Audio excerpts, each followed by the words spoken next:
Police station से लौटने के बाद रवि ने आखिरकार अपना फोन देखा। उसमें स्नेहा, उनकी घरेलू सहायिका और यहाँ तक कि उसके माता पिता के अनगिनत मिस्ड कॉल थे।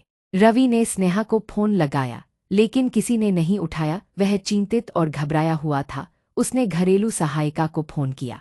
सहायिका ने बताया कि स्नेहा की तबीयत अचानक बिगड़ गई थी और उसे अस्पताल में भर्ती करवाया गया था। उसने बताया कि स्नेहा को उल्टियां होने लगी और उसने शिकायत की कि उसे कुछ दिखाई नहीं दे रहा। उसने तुरंत सहायिका से अस्पताल ले जाने को कहा था। रवि जमीन पर बैठ गया और बिजली की गड़गड़ाहट के बीच वह कांप रहा था। किसी तरह हिम्मत जुटाकर वह अस्पताल के लिए निकल पड़ा। वहां पहुंचते ही हर कोई फूट फूट कर रो रहा था। रवि के माता पिता पूरी तरह टूट चुके थे और स्नेहा की मां जमीन पर लोट लोट कर रो रही थी। रवि के एक परिचित डॉक्टर ने उसे बताया कि स्नेहा अब इस दुनिया में नहीं रही। प्रीएक्लेम्पसिया ने उसकी जान ले ली। रवि बेकाबू और पागल सा हो गया। फिर अचानक वह फूट कर रोने लगा। उसके पिता ने उसे सांत्वना दी और कहा कि स्नेहा ने एक बेटे को जन्म दिया है और उसे अपने बच्चे के लिए हिम्मत रखनी होगी।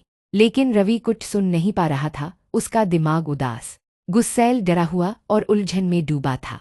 उसके सहकर्मी आए और उसे एक दूर के कमरे में ले गए। महीनों तक रवि ने किसी से बात नहीं की। वह खुद को एक कमरे में बंद कर लेता। वह किसी भी इंसानी संपर्क से बचता और दीवारों पर वही प्रतीक उकेरता जो रूहान की ड्राइंग और संकेत के कैलेंडर में थे।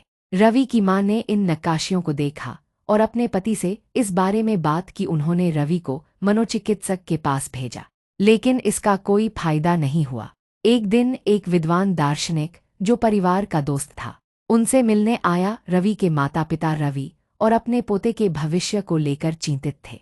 रवि की मां ने दार्शनिक को सारी घटनाएं विस्तार से बताईं। वह सुनकर गंभीर हो गया और चेतावनी दी कि वे प्रतीक महज प्रतीक नहीं थे बल्कि कुछ और भयावह थे। उनका परिवार पहले से ही श्रापित था। अब कुछ नहीं किया जा सकता था। एकमात्र रास्ता था कि वे अपने पोते को त्याग दें।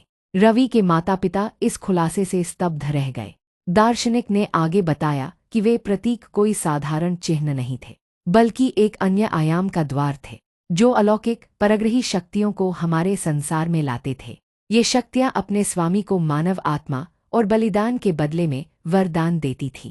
उन्हें इस संसार में फलने फूलने के लिए एक मानव शरीर की जरूरत होती थी ताकि वे अपनी तरह के और प्राणियों को ला सकें। ऐसी ही एक शक्ति ने स्नेहा के भ्रूण को संक्रमित किया और स्नेहा को नष्ट कर दिया। हो सकता है कि वह प्राणी रूहान के बनाए प्रतीकों के माध्यम से उनके घर में प्रवेश कर रहा हो। यह भी संभव था कि रूहान स्वयं उनमें से एक हो। दार्शनिक ने याद किया कि संकेत ने एक बार उसे एक सिजोफ्रेनिया के मरीज के बारे में बताया था जो थेरेपी और दवाइयों के बावजूद ठीक नहीं हुआ था। उसने उसकी जांच की थी और तब उसे इन तांत्रिक प्रथाओं का पता चला था। उसने संकेत को इस बारे में बताया था लेकिन संकेत ने तब इसे गंभीरता से नहीं लिया था।